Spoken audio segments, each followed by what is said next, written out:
রসে ভিজানো পিঠে ছাদে নিয়ে আইছি, এখন রোদ্দুরি বসে বসে খাবো। কিন্তু দুঃখের বিষয় কোনো রোদ নেই। সকালবেলা উঠেই বৃষ্টি, এই শীতের সময় বৃষ্টি হলে কি ভালো লাগে।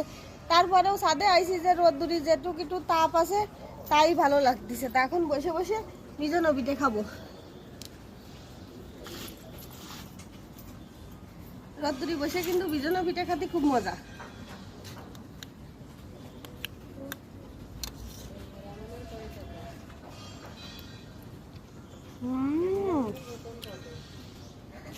সেই স্বাদ।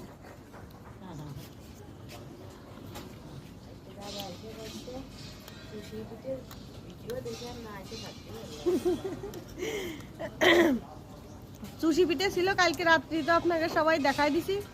চুষি পিঠেটাও সেই সুন্দর ছিল।